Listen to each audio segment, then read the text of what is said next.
vehicles. Trouble booking the family vacay? Come on. Comfort us free hot breakfast for the whole fam. They have waffles. And splendid pools. Book direct at choicehotels.com. Come to B&B Ford for a great experience purchasing your next vehicle. New and used inventory available. We pick up and deliver anywhere in the CSRA. Shop online at bbfordsales.com. Thanks for watching News 12 on your side. From the station that's on your side, News 12, first at 5, continues.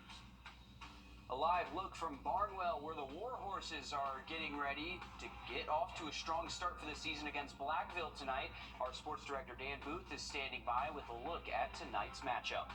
And the Greenbrier cross-country team choosing to not compete tonight, as one of their many teammates fights for her life. What they're doing instead coming up. A small community shaken to its core after a Wagner-Salley High School teacher is killed by a power pole. The Aiken County Coroner's Office identifying that teacher as 31-year-old Janelle Robinson. Authorities say the social studies teacher was walking southbound on Main Street when a tractor trailer hit power lines overhead, causing a power pole to fall on her yesterday afternoon. Our Sydney Hood shows us how Wagner is responding to this unexpected tragedy. What started out as a normal business day turned into the opposite for the folks here in Wagner. Today, the small community is back working, but what happened yesterday is still very fresh on their minds. It's something they've never seen or heard of, and for a lot of them, they are counting their blessings. I mean, it was just your basic normal day. We were pretty busy yesterday, and it's just not what you'd expect to happen. You know, it could have so easily been any of us. Coming up all new tonight on News 12 at 6 o'clock, we'll hear from more community members and hear why they are grateful to be back at work today.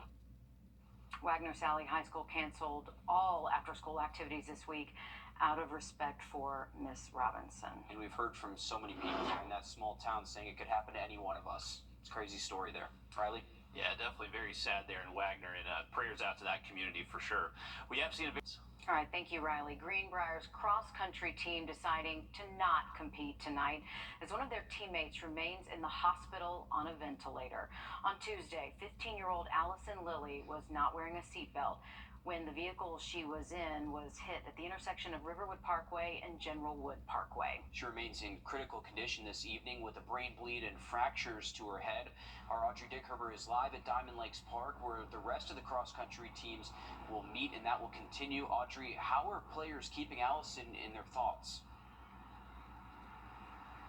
Instead of racing this evening, the Greenbrier cross-country team is with her in the hospital right now, holding a Bible study, praying for her to wake up. Today, the school wore purple in honor of Allison. Her mom says she is currently stable, and the girls' cross-country team is at the hospital praying for her. Her mom says that they are praying for her to wake up and be a miracle. She says they want the community to pray for her as well. Her sister Bethany is doing better and is recovering from a fractured rib.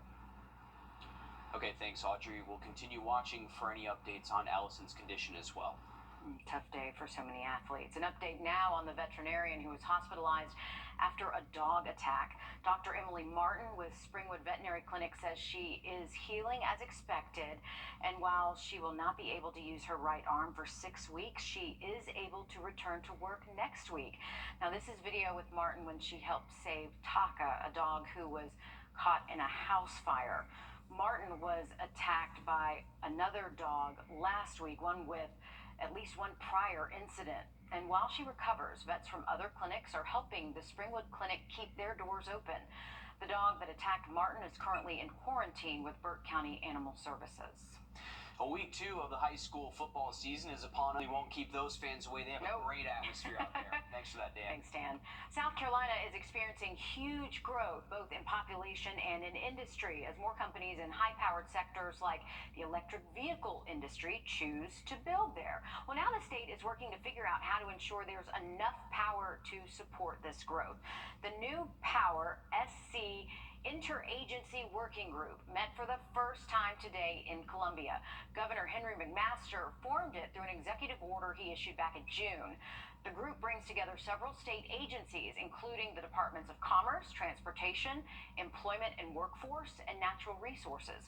State leaders say the current population and industry growth, coupled with the anticipated proliferation of electric vehicles, put South Carolina at a critical time to determine how it will accommodate it all.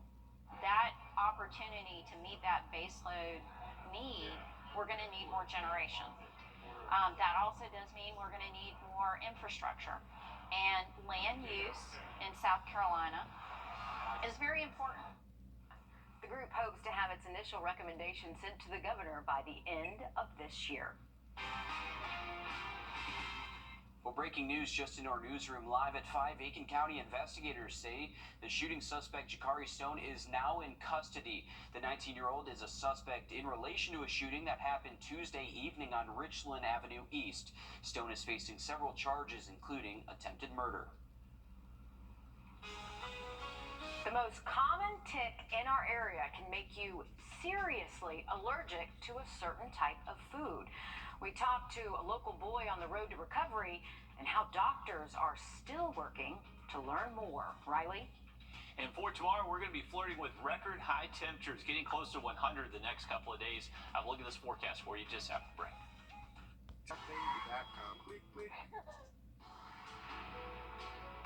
I would tell them thank you. She didn't just save me, but saved my family.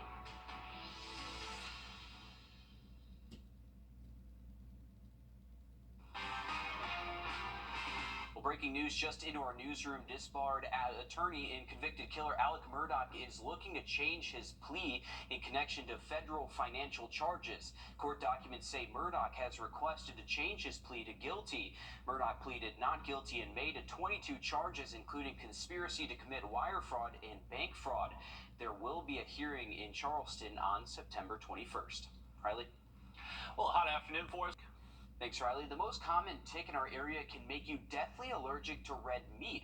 Sounds like science fiction, but take it from a 9-year-old in Graniteville, now on the road to recovery. It took doctors months to figure out why he was sick. Our I-team first told you about this allergy a year ago, but new numbers from the CDC show more than 40% of doctors still don't know about it. And as Hallie Turner reports, thousands more people could have it.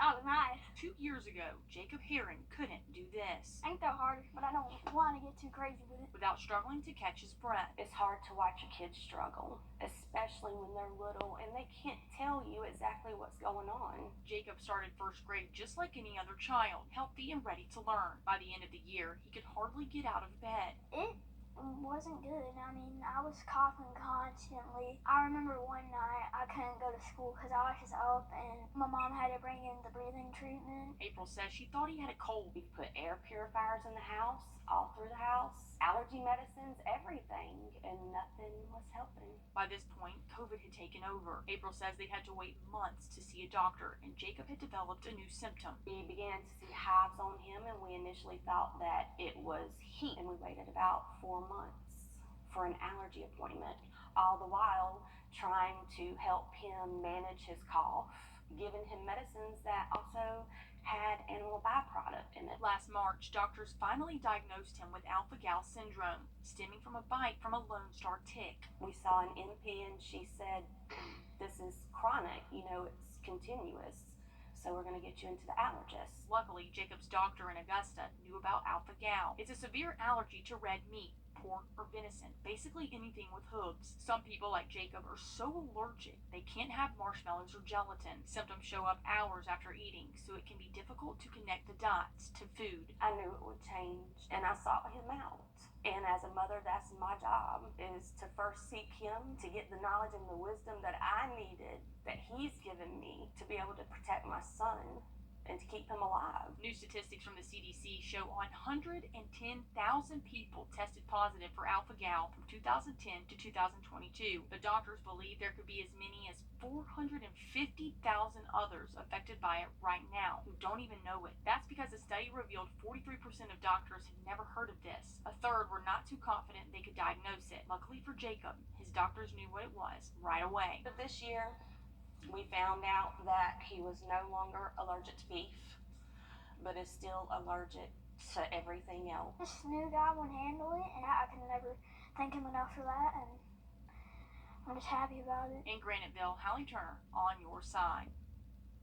Jacob's family says daily tick checks and making yourself familiar with this illness can save your life during the waiting. We're back in a bit.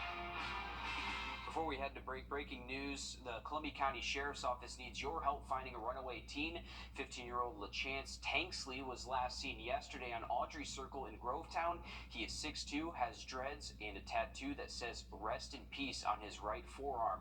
If you know anything about where Tanksley is, call the Sheriff's Office. Stick with us. We'll be back after a short break. No matter where you live, your power can go out for hours or even days. I mean, we've seen that in recent weeks due to heat waves, hurricanes, and wildfires. It's a good idea to be prepared and have an emergency kit of supplies just in case you're forced to go without electricity or the internet.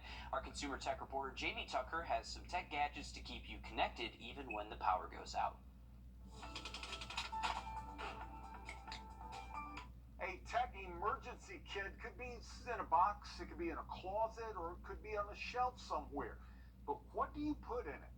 Now, smartphones are of no help if the battery dies. If you don't already have a few of these portable chargers, they're easy to find, relatively inexpensive. Keep a couple of them charged and where you can find them. Place a few power cables in your emergency kit to charge phones, tablets, and laptops.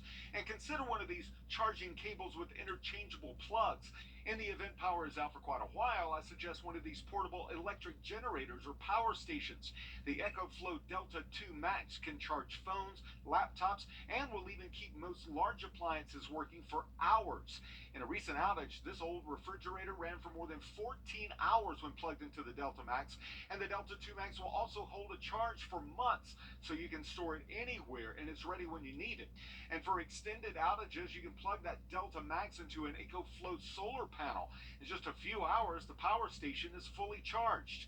If you lose power, you lose internet and TV. Plug the television into the generator and then use an old school antenna to get local news from the TV station. And finally, a portable crank flashlight like this one. It needs no batteries whatsoever and can even provide power to smartphones. The brand is E-Time. It is endorsed by the American Red Cross. This one is solar-powered flashlight, AM, FM, and weather band radio. I highly recommend these being in any tech emergency kit. That's What the Tech. I'm Jamie Tucker. Power outages have increased each year. According to the U.S. Energy Administration, the average duration of a power outage has grown from approximately 3.5 hours to more than 7 hours. Riley? Well, looking ahead to the weekend forecast, 100 degrees possible Saturday afternoon and not too far away from it again Sunday. Storm chances do look a little bit better, though, each afternoon, Saturday and Sunday. Now look at that forecast just after the break.